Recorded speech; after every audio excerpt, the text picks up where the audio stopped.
सुत्केरी, त्यही 13 दिने सुत्केरीले पनि एक पाकेट नुन किन्दाखेरि पनि कर तिर्छ। त्यही 13 दिने सुत्केरीले पनि तपाईको एक जोड कपडा किन्दाखेरि पनि यो राज्यलाई कर तिर्छ।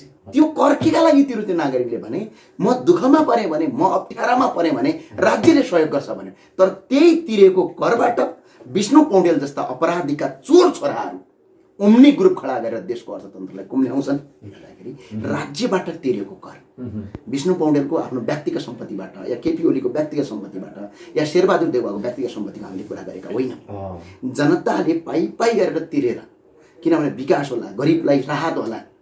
इभन त्यही सुत्केरी, त्यही 13 दिने सुत्केरीले पनि एक पाकेट नुन किन्दाखेरि पनि कर तिर्छ। त्यही 13 दिने सुत्केरीले पनि तपाईको एक जोड कपडा किन्दाखेरि पनि यो राज्यलाई कर तिर्छ। अब त्यही तपाईको आएर तपाईको बसपार्कमा आँखाबाट आँसु चुहाउँदै त्यो पानी परेको बेला हेर्नु भएको छ त्यो सिन। आँखाबाट आँसु र पानी बराबर भएको छ। भातको गाँस हातमा लिँदाखेरि पानीसँग भात मिसेर खाने त्यो नागरिकले लगाएको कपडामा पनि कर यो राज्यलाई तिरेका छन्। त्यो नागरिकले लगाएको चप्पलमा कर तिरिएको छ।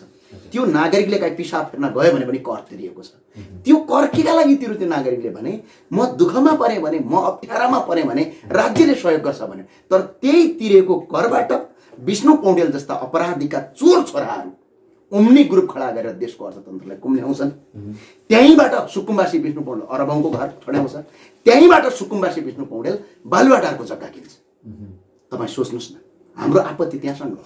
उहाँहरूको व्यक्तिगत सम्पत्ति कति के गर्नु भन्ने होइन, राज्यको तिरेको करको सदुपयोग हुनुपर्छ। कहाँ गयो? नेपाली नागरिकले हरेक वर्ष 8 देखि 9 खर्ब रुपियाँ कर तिर्छन्। त्यो करको सदुपयोग कहाँ भएको छ? आज एउटा गाडी चढ्दाखेरि, म गाडीको मात्र कुरा गरेँ, एउटा गाडी चढ्दाखेरि कुनै पनि नागरिकले 20 लाखको गाडीलाई 60 लाख कर तिर्छ। त्यो पैसा कहाँ जान्छ? बाटो यस्तो अवस्थामा छ। र अनि अर्को भनेको कुनै एकजना तपाईको यो नेपालमा कर जम्मा दुई प्रकारका हुन्छन्। हेर्नुहोस्, सर्वसाधारण नागरिकले बुझ्ने कुरा हो। यो आज यो इस्यु किन अर्थमन्त्रीसँग जोडिरहेको छ भने अर्थमन्त्रीको काम भनेको करलाई सदुपयोग गर्ने। एउटा प्रत्यक्ष कर हुन्छ, एउटा अप्रत्यक्ष कर हुन्छ। एउटा डाइरेक्ट ट्याक्स, अर्को इनडाइरेक्ट ट्याक्स। नेपालमा प्रत्यक्ष कर जम्मा 25% हो। जस्तै हाम्रो इन्कम ट्याक्स, आयकर, त्यो भनेको प्रत्यक्ष कर जम्मा 25% हो हाम्रो टोटल जीडीपी को। तर 75% भनेको के हो? हाम्रो अप्रत्यक्ष कर। अनि प्रत्यक्ष कर भनेको धनीलाई मात्र लाग्छ, गरिबलाई लाग्दैन। जस्तै इन्कम कसैको 5 लाख भन्दा बढी छ भने त्यसलाई कर लाग्ने हो नि। जस्तो कसैले लङ टर्म क्यापिटल गेन भन्छ, अर्थात् तपाईको नेपालीमा के भन्छ त्यसलाई पुँजीगत अर्थात् लाभांश, त्यो भयो भने लाग्ने करलाई प्रत्यक्ष कर भन्छ। त्यो त नेपालका धनीमानीलाई मात्र लाग्ने कर हो। त्यो जम्मा 25% छ। बाँकी 75% त गरिबलाई पनि लाग्छ। जस्तै इनडाइरेक्ट ट्याक्स कस्तो भने जस्तै एउटा यो कपीको पाना, यो कपीको पाना त गरिबले पनि किन्छ, धनीले पनि किन्छ। यो कपी यदि भारतबाट आयो या विदेशबाट आयो भने भैसारमा यो 10 रुपियाँको छ भने यसलाई 10 रुपियाँ कर लाग्छ। 20 रुपियाँ हुन्छ। यताबाट कस्टम भ्याट स्याट गरेर फेरि 10 रुपियाँ लिन्छ, 30 रुपियाँ हुन्छ। तर 30 रुपियाँमा पसलेले ल्यायो भने त्यो पैसा कतिमा दिन्छ हामीलाई? त्यसले 40 रुपियाँमा बेच्छ। तर त्यो पसलेले त तिरेन, हामीले तिर्यौँ। जम्मा हामीले 10 रुपियाँमा पाउने चिज कतिमा तिर्यौँ?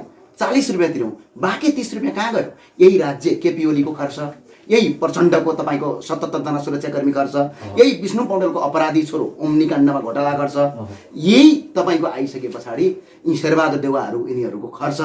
त्यति मात्र भने यी सहसचिव उपसचिवले देख्नु भएको छ गाडी चढे, करोडका पदहरू चढ्छन्। रातो नम्बर प्लेटमा प्राडो, फर्च्युनल्यान्ड, BMW पनि आयो। यस्ता गाडी चढेर हिँड्छन्। 11 लाख 10 लाखको मोटरसाइकल चढ्छन् गाउँपालिकामा, थाहा छ त्यो अहिले आएको लेटेस्ट मोटरसाइकल।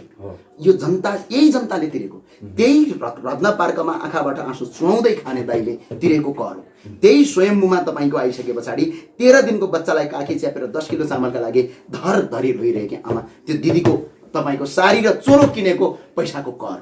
तर त्यो करलाई सदुपयोग गर्नुको सट्टा त्यो करलाई दुरुपयोग गरेर आज हरेक नागरिकलाई गरिब बनाइरहेका छन्, हरेक ठाउँमा भ्रष्टाचार गरिरहेका छन्, अपराध गर्नेको अपराधी, चोर अपराधीलाई ल्याएर देशमा मन्त्री बनाएका छन् भने अब केपी शर्मा ओली यो देशको सबभन्दा ठुलो गुण्डा नाइके भयो। कहाँ जान्छ? भोलि तपाईको छोराले के सिक्छ? तपाईको अहिले भर्खरै जन्मेको बच्चाले के सिक्छ? ए बाबा भन्छ, ए आमा भन्छ, यो देशमा त अपराध गर्यो भने ठुलो पद पाइँदो रहेछ भन्छ। त्यसले त्यही शिक्षा सिक्छ नि? के शिक्षा सिक्छ? भोलि आउने हाम्रा युवा पिँढीलाई, हाम्रो पछाडि आउने पिँढीलाई हामीले के शिक्षा दिने? चोरी गर्यो भनेपछि मन्त्री पद खान पाइन्छ भन्ने? यो व्यवस्थाभित्रको यो कुरालाई अब हामीले सही ठाउँमा सदुपयोग गर्न जानुपर्छ। पर्छ। तपाईँलाई थाहै रहेनछ जस्तो लाग्यो कि अघिल्लो पटक विष्णु पौडेल अर्थमन्त्री हुँदा जिडिपी सबैभन्दा माथि पुर्याउनु भयो, ट्याक्स सबैभन्दा धेरै उठाउनु भयो, कर्मचारीलाई धेरै खुसी बनाउनु भयो, कर्मचारीहरू एकदम उत्साहित भए विष्णु पौडेल अर्थमन्त्री हुँदा, अनि निजी क्षेत्र एकदमै उत्साहित भयो। सबैलाई सन्तुलनमा राखेर राज्य कोषको ढुकुटी बलियो बनाउन सक्ने व्यक्ति भनेको विष्णु पौडेल हो भनेर प्रधानमन्त्रीले फेरि मलाई रोज्नु भयो। त्यतिखेरको उहाँको मन्त्रीमण्डलमा हुँदाखेरि म पनि इन्डियामै थिएँ, उनीसँग मैले लामो समयसम्म हिँडेको पनि छु। यिनलाई त्यसलाई मैले दुईवटा कुरा सोधेको थिएँ। एन्टी डम्पिङ ट्याक्स भनेको के हो भने अहिले सोध्नुहोस् न तपाईँले, त्यसको ब्रिफिङ गरौँ, त्यो कसरी लाग्छ भनेर विष्णु पौडेलले त्यसको जवाब दिउँ। मेरो एउटा च्यालेन्ज, एन्टी डम्पिङ ट्याक्स भनेको के हो? अनि कर्मचारी त खुसी भइहाल्छन् नि, मजाले खाना दिएपछि, मजाले भ्रष्टाचार गर्न दिएपछि, उठेको कर पनि त्यहीँ खाऊ भनेपछि कर्मचारी खुसी हुँदैन। अनि निजीहरू त मजाले खुसी हुन्छ नि, सरकारले करमा तपाईँको टाइट गरेन, सरकारले तपाईँको आएर कालोबजारी गर्दै बेच्न दियो भने अनि निजीहरू त खुसी नहुने कुरै छैन। विष्णु पौडेललाई एउटा जवाफ मेरो, एन्टी डम्पिङ ट्याक्स भनेको के हो र कसरी लागू हुन्छ र नेपालमा कसरी लागू गर्ने भनेर तपाईँ भोलि गाजी सोध्नु होला अनि यसो जवाफ माग्नु। होइन, धेरैले आलोचना पनि गरे, 8 कक्षा पढेको मान्छेलाई पढाइको कुरा मैले पढाइको कुरा गरेकै छु। संसारमा के हुन्छ भने संसारमा पढेर मात्रै सबै मान्छेले काम गर्न सक्दैन, पढेर पनि गर्छ। तर विष्णु पौडेलको चरित्रमाथि मेरो भनाइ गरे, उनी असफल हुन् म भन्दिनँ, तर विष्णु पौडेल अहिले अपराधी हो। उनी बालुवाटारको काण्डमा उनी दोषी हुन्। अर्थमन्त्रीको लागि योग्य होइन, त्यसमा अर्थमन्त्री कुनै पनि सांसद मन्त्रीको लागि नै योग्य होइनन् उनी। किनभने जस्तै उदाहरणका लागि तपाईँले चोरी काण्डमा तपाईँ पर्नुहुन्छ, यानि कि अरू कोही मान्छे पर्नुहुन्छ भने के तपाईँलाई सरकारी पद दिन्छ? के तपाईँ सांसद बन्न सक्नुहुन्छ? के तपाईँ मन्त्री बन्न सक्नुहुन्छ? तपाईँले त लगेर जेलमा हाल्छ नि त। भने विष्णु पौडेल त त्यो चरित्रमा गयो नि त, भने क्यारेक्टरलेस भन्छ, चरित्रहीन भन्छ।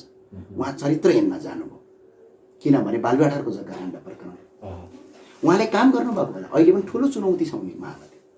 त्यो चुनौतीको अब सामना गर्नुपर्छ। जस्तै अब देशको अर्थतन्त्र पुरै अहिले के अवस्थामा छ? डामाडोल अवस्थामा छ। आर्थिक वृद्धि दर तपाईँको पुरै शून्य अवस्थामा छ। 7% आर्थिक वृद्धि दर कायम गर्छौँ भनेर सरकारले ल्याएको बजेटमा अहिले तपाईँको 1% कायम गर्न सकेको अवस्था छ। अर्थतन्त्र पुरै डामाडोल छ। अनि अर्को कुरा के छ भने करिब करिब देशको अहिले तपाईँको ऋण भनेको यतिखेर कति छ? 13 खर्ब छ। अनि यतिखेर सरकारले बाहिरी ऋण र आन्तरिक ऋणलाई सरकारले के गर्न सक्नुपर्छ? परिचालन गर्न सक्नुपर्छ। अनि अर्को कुरा भनेको विदेशबाट आएका मान्छेहरू बेरोजगार भएर बसेका छन्। कृषिजन्य पदार्थ अर्थात् कृषि र उद्योगहरू तपाईँको के छ भने उत्पादन गर्न सकेका छैनन्, यिनीहरूले मार्केट लिन सकेको छैनन्, अनि बिचौलिया मात्र मोटाएको अवस्था छ। अनि 7 महिनादेखि कोभिडको कारणले गर्दा रिमिटान्स बन्द छ। यतिखेर ठुलो एउटा चुनौती छ र नयाँ उद्यमी व्यवसायीहरू र नयाँ युवा र व्यवसायीहरूलाई र कृषकहरूलाई सरकारले सुरक्षा दिन सकेको छैन, ग्यारेन्टी दिन सकेको छैन। यो कुरा चाहिँ अब विष्णु पौडेललाई मेरो एउटा सुझाव हो। यो त गर्नुहुन्छ होला नि त उहाँले? होइन, यो सुझाव र यो गर्नुपर्छ। यदि यो गर्नु भएन भने देशको इकोनोमी पुरै डामाडोल अवस्था पुग्छ। अब तपाईँले विष्णु पौडेलको विषयमा जे जति तथ्यहरू सार्वजनिक गर्दै आउनु भएको छ, यी तथ्यको आधारमा उहाँले अर्थमन्त्रीको दोस्रो कार्यकाल मजाले सम्हाल्नु होला, नेपाली जनताले जे अपेक्षा गरेको छ त्यो पुरा होला भन्ने तपाईँलाई विश्वास लाग्छ? अलिअलि मेरो यस्तो छ, मेरो अपेक्षा के छ भने यिनले अघिल्लो पटक पुरै अर्थतन्त्र मिलाए भने भूकम्प पीडितले आजसम्म पैसा पाएको छैन। के मिलाए? जायज कुरा के मिलाए? भूकम्प पीडितले आजसम्म पैसा पाएको छैन।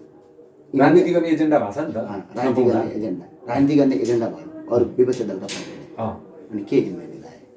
जुम्लाको सडक विष्णु पौडेलले बनाएको हो। नेपालमा 2046 सालभन्दा पछाडि कहाँ भने त महेन्द्र राजमार्ग इन्जिनियरले बनाएको, अनि तपाईँले पहेँलो बिल्डिङ यिनले बनाएको। बिपी राजमार्ग त बन्यो नि, देशका 75 जापानले बनाइदियो।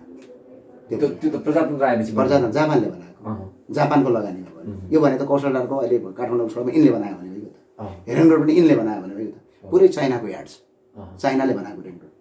उता कौशलदार भन्दा उता त्यो जापानले बनाएको सडक छ, यिनले बनाएको। नेपाल सरकारको बजेटमा बनाएको छ।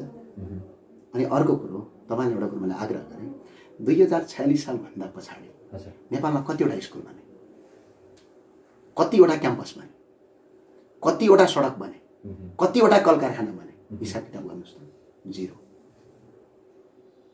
यो संसदीय व्यवस्था, यो व्यवस्था जबसम्म रहन्छ यस्तै अपराधिक चरित्र भएका मान्छेले सरकार सम्हाल्छ। अबको नागरिकको सोच भनेको व्यवस्था परिवर्तन हो। किनभने जनताबाट प्रत्यक्ष निर्वाचित अब कार्यकारी आउनुपर्छ यो देशमा। जस्तै उदाहरणका लागि तपाईँहरूलाई हामी जनतालाई के चाहिने, प्रधानमन्त्री केपी शर्मा ओली हुने अन्य व्यक्ति होस्, तपाईँ हामीलाई केही पनि फरक पर्दैन। तर फरक कहाँनिर पर्छ भने त्यो प्रधानमन्त्रीले हाम्रो दैनिक जीवनलाई, स्वास्थ्य, शिक्षा, रोजगार जस्ता कुरालाई सम्बोधन गर्छ कि गर्दैन भनेर हामीलाई फरक पर्छ। त्यसको हामीले ग्यारेन्टी पाउँछ पाउँदैन भन्ने कुरा फरक पर्छ, व्यक्तिसँग होइन, उहाँहरूले गर्ने कामसँग फरक पर्छ। 2046 सालभन्दा पछाडि स्वतन्त्रताका लागि भने स्वतन्त्रता भनेको के नाङ्गै हिँड्नु स्वतन्त्रता हो, होइन नि।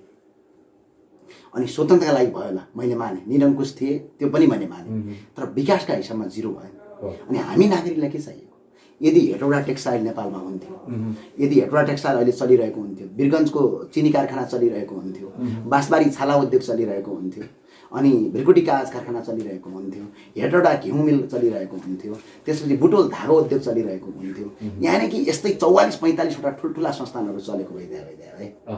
आज नेपालको कोही एकजना दाजु कुवेतमा काम गर्न जानु पर्दैन, नेपालको एकजना युवा आज रुँदै रुँदै उठ चढाउनु पर्दैन थियो। आज विदेशी भूमिमा चर्को डिग्रीमा काम गरेर तप तप रुँदै घर आँसु पुस्दै घर श्रीमतीलाई फोन गर्छ, यो अवस्था हुँदैन थियो। ओके भने अनि अर्को कुरा भनेको शिक्षा र स्वास्थ्यमा व्यापार गरे यिनीहरूले। 2046 सालभन्दा अगाडि नेपालका 75वटा जिल्लामा 75वटा जिल्ला अस्पताल बनाएको छ। यिनले के बनाए, एउटा अस्पताल बनाएका देखुन सरकारी, प्राइभेट चाहिँ बनाए यिनले जति पनि। अनि तपाईँको आएर एउटा गाविसमा एउटा माध्यमिक विद्यालय, सुगममा, दुर्गममा 3टा गाविसमा एउटा माध्यमिक विद्यालय। कसले बनायो? प्रचण्डले बनायो, यही केपी ओलीले बनाए, गिरिजाप्रसाद कोइरालाले बनाएन, यही निरङ्कुश मान्छेले बनाएको, जसलाई यिनले निरङ्कुश भन्थे नि त्यसले बनाएको। मान्छे यिनीहरूभन्दा पञ्चायतहरू नै ठिक रहेछ। मैले विकासको हिसाबमा पञ्चायत यिनीहरूभन्दा आकाश पाताल फरक। एउटा निरङ्कुश शासन थियो होला, निरङ्कुश कसरी भन्न सकिन्छ? जनताबाट जितेर आउँथ्यो पञ्चायत, थोरै आफै टिका लगाएर आउँथ्यो। विद्यार्थी भन्दा जनताबाट जिते हो, टिका लगाएको, टिका लगाएर आउँदैन भने के विकास भयो त यो देशमा? हामीले के पायौँ त? 2034 साल 29-30 सालको कुरा जोड्छौँ, तत्कालीन कोरिया, दक्षिण कोरिया, भर्खर कोरिया बनेको थियो, त्यो दक्षिण कोरिया भोकमरीमा पर्दाखेरि नेपालले आर्थिक सहयोग गरेको छ, खाद्यान्न सहयोग गरेको कोरियामा। आज तपाईँ हाम्रो छिमेकी दाजुभाइ त्यही कोरियामा गएर तपाईँको टमाटर खेती गरेर बस्छ भने हामी कहाँनिर विकास भयो? अब पनि यही संसदीय व्यवस्था ठिक छ, यही नाङ्गो तन्त्र ठिक छ। गाउँको जो पनि तपाईँको नेता बन्ने हो भने चाहिँ नेताको फ्याक्ट्री खोली भइगयो त, कार्यकर्ताको फ्याक्ट्री खोल्नु न मजाले, फ्याक्ट्री अफ कार्यकर्ता, फ्याक्ट्री अफ नेता। त्यो फ्याक्ट्री कहाँ खोल्ने? क्याम्पसमा खोल्ने, एन महर्छन् नि ढुङ्गा हान्ने, गाडी चलाउने, पिस्तोल बोक्ने, यो चरित्र भएका मान्छेले अनि राजनीति गर्ने। अब फ्याक्ट्री चलाउनु 12 लाख कार्यकर्ता छन्, 8 लाख कार्यकर्ता नेकपाका, 4 लाख कार्यकर्ता काङ्ग्रेसका, 2-3 लाख तपाईँको जसपाका छन्। सबै कार्यकर्ता गर्ने हो भने 18 लाख छन्। 18 लाख कार्यकर्ताको एकजना कार्यकर्ताको 3 जना परिवार हुन्छ ल मान्नुहोस्, 3 जना परिवारले भोट हाल्यो भने 18 त्यहाँ 54 लाख भोट आउँछ। तर अहिले नेकपाको सरकारको भोट कति हो? जम्मा 44 लाख। 80 लाख युवाले भोट हालेन, 58 लाख रेकर्डेड मान्छेले यो चुनावमा भोट हालेन भने जनताले भोट हालेको देखिन्छ? सिर्फ कार्यकर्ताले भोट हालेको देखिन्छ भने जनता कहाँ छ? यदि हिम्मत र दम छ, प्रत्यक्ष निर्वाचित कार्यकारी भयो भने यो समस्या हुँदैन। अपराधीलाई त मन्त्री बनाउँदैन त प्रत्यक्ष कार्यकारी, किन जनताबाट इलेक्टेड भएर आएको हुन्छ। अनि अहिले केपी शर्मा ओलीलाई मन नहुँदाउन हुँदैन, बनाउनु पर्छ। किनभने वामदेवलाई तपाईँको प्रधानमन्त्री केपी शर्मा ओलीले सांसद किन बनाउनु भयो? कारण किनभने वामदेवलाई सांसद बनाइएन भने प्रधानमन्त्री पदै छैट हुन्छ। अहिले विष्णु पौडेललाई मन्त्री बनाइएन भने प्रधानमन्त्री नै छैट हुन्छ। कि त प्रधानमन्त्रीको पद छोड्नु पर्यो, कि त विष्णु पौडेललाई मन्त्री बनाउनु पर्यो। होइन भने संसदमा अविश्वासको प्रस्ताव गइहाल्छ। जसको ज्वलन्त उदाहरण प्रदेश नम्बर 7 का यानि कि मेरो प्रदेशका मुख्यमन्त्री महेन्द्र बहादुर शाहीले भोगिसके भर्खर भने संघीयता आयो भनेर यति लामो नाक गर्थे, के आयो? आएछ। उही प्रचण्डले भनेकै हुँदो रहेछ, त्यहाँ उही केन्द्रकै नेताले भनेको हुँदो रहेछ, संघीयता आयो। यो नाटक। म अर्को एउटा विषय जोड्न चाहन्छु। पूर्व प्रधानमन्त्री डाक्टर बाबुराम भट्टराईले ओली, प्रचण्ड र देउवाले 9 अर्ब भन्दा बढी भ्रष्टाचार गरेका छन्, त्यसको प्रमाण मसँग छ, जहाँ पर्छ म बुझाउँछु, नत्र झुन्निएर मर्न पर्यो भने पनि तयार छु, मलाई फाँसी दिए पनि हुन्छ भनेर एउटा टेलिभिजन अन्तर्वार्तामा भन्नुभएको छ। यो विषय के रहेछ? तपाईँले त अलिकति अनुसन्धान हामीले अनुसन्धान गरिरहेको छौँ र यो अर्को देशको पूर्वमर्दा प्रधानमन्त्री बाबुराम भट्टराई। हजुर, बाबुराम भट्टराईका हरेक केही मुद्दाहरूमा हाम्रो विमति होला। उहाँ विकासवादी मान्छे हो, तर उहाँ एउटा जातीय कुरा अलिक ज्यादा उठाउनुहुन्छ र अनि देशमा तपाईँको सबभन्दा अराजक भएर आउनु भएको मान्छे। हिंसा गरेर आएको मान्छे, पढे लेखेको मान्छे तर अपराधिक पृष्ठभूमिको मान्छे, त्यो पाटो अलग्गै छ। तर अर्को कुरा भनेको विकासका हिसाबमा बाबुराम भट्टराईले कोरेका योजना र खाकाका हिसाबमा उहाँ त विकासवादी नेता हो, यसमा दुई मत छैन र यसमा हामी फुल समर्थन गर्छौँ। र अहिले बाबुराम भट्टराईले यो जो भ्रष्टाचारको आरोप लगाएर देशको पूर्व प्रधानमन्त्री जस्तो मान्छेले म झुन्डिएर मर्छु नै भनेर अभिव्यक्ति दिएपछि त्यो कुरामा सत्यता छ। र यो कुरामा सत्यता भयो भने यसका लागि चाहिँ प्रधानमन्त्रीले होइन, त्यो अख्तियार भन्ने एउटा जनत्व छ नि, जिनिस, त्यसलाई जिनिस भनौँ हामी, त्यो अख्तियार भन्ने जिनिस सुतेर बसिरहेको छ, स्लिपिङ ट्याब्लेट खाएछ, अनि त्यो अख्तियारको एउटा कर्मचारीलाई हामी कति तलब दिन्छौँ थाहा छ? होइन, अलिकति एक्टिभ हो भने त लोकमान सिंह कार्कीको पारा भइहाल्छ नि, हालत भइहाल्छ नि, त्यो हालत पनि हुँदो रहेछ। अनि अख्तियार स्लिपिङ ट्याब्लेट हो, जस्तै अख्तियारको एउटा कर्मचारीलाई 100% भन्दा बढी भत्ता खान्छ थाहा छ? एउटा नेपाल सरकारको साधारण कर्मचारी शाखा अधिकारीले महिनाको 30,000 खान्छ भने अख्तियारको कर्मचारी 60,000 खान्छ। अहिले त 60 पनि छैन, करिब 1 लाख होला उनीहरू, डबल भत्ता खान्छ। के का लागि भने भ्रष्टाचार न्यूनीकरण गर्नु। अनि एउटा देशको पूर्व प्रधानमन्त्रीले यत्रो आरोप लगाइरहँदाखेरि अख्तियारले अनुसन्धान गर्ने टिम बनाउनुपर्छ कि पर्दैन? अब त्यो अनुसन्धान बनाउने टिम यदि अख्तियारले बनाउँदैन भने अख्तियार भन्ने चिजै खारेज गर। के का एउटा प्रहरी बनाएका छौँ उदाहरणका लागि, त्यो प्रहरीले सुरक्षा दिनुको सट्टा चोरी गर्छ भने त्यो पुलिसलाई त कारवाही गरे भयो नि। यो अख्तियार भ्रष्टाचार नियन्त्रण गर्नलाई बनाएको अख्तियारले भ्रष्टाचारका संरक्षण गर्छ भने त्यो अख्तियारको काम छैन। त्यही भएर हामीले के भनौँ, संवैधानिक निकायमा राजनीतिक नियुक्त के गर, बन्द गर।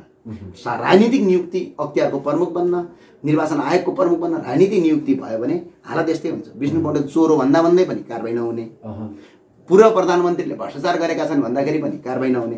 यहाँ यो त सामान्य कुरा हो।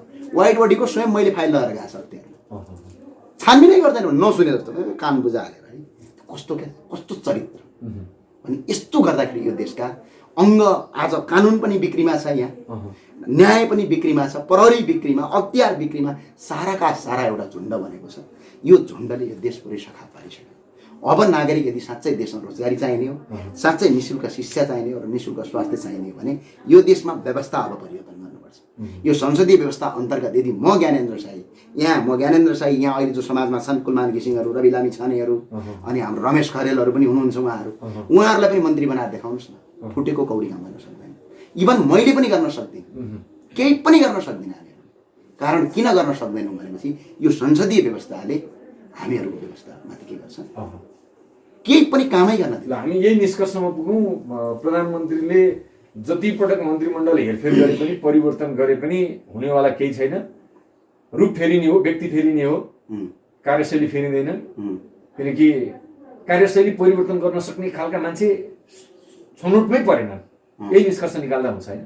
हाम्रो निष्कर्ष यही हो। के निष्कर्ष हो भने व्यवस्था परिवर्तन भयो भने, जस्तै अहिलेका दलहरूमा पनि सबै मान्छे त खराब छैनन् नि। हजुर, केही नेताहरू त धेरै राम्रा छन्। यहाँ तपाईँको यस्तो पनि नेता मैले भेटेको छु, नेकपा भित्रै है यस्ता नेताहरू मैले भेटेको छु कि बिचराको बिहान बेलुका खाने व्यवस्था छैन। हजुर, यस्तो सिर्फ सिद्धान्तको राजनीति गर्छ। ती मान्छेहरू कहिले पनि माथि आउन सक्दैन, उनीहरू जहिले पनि तल्लो फेरिमा बसेर काम गर्नुपर्छ। आज पनि कङ्ग्रेसमा कति राम्रा मान्छेहरू छन्, आज पनि ती अन्य दलहरूमा राम्रा मान्छे छन् नि, तर ती राम्रा मान्छे कहिले पनि नेतृत्वमा आउन सक्दैन। यो कारण किनभने संसदीय व्यवस्थाले आउनै दिँदैन। अब यो व्यवस्थालाई अन्त्य गरेर तपाईँको नयाँ किसिमको व्यवस्था, जनताबाट प्रत्यक्ष निर्वाचित कार्यकारी, यी मन्त्रालय किन छ? यो 800-900 जना सांसद छन्, यो ठाउँ ठाउँमा प्रदेश सरकार छन्, सबै खारेज गर्न किन चाहियो? 100 जना सांसद भए 10 वटा मन्त्रालय भयो भने देशलाई काफी हुन्छ। किन यत्रो खर्च गर्ने? 75,000 कर्मचारी किन चाहियो? 20,000 कर्मचारी पनि यो देशका एफलट हुन्छ। खर्च कटौती गरौँ। देशको 13 खर्ब बजेट भन्दै 9 खर्ब बजेट त तपाईँको सरकारी खर्च हुन्छ, अनि बल्ल देश विकास हुन्छ। व्यवस्था परिवर्तन हुन्छ। महत्त्वपूर्ण कुराकानी गर्ने अवसर मिल्यो, धन्यवाद। हस्।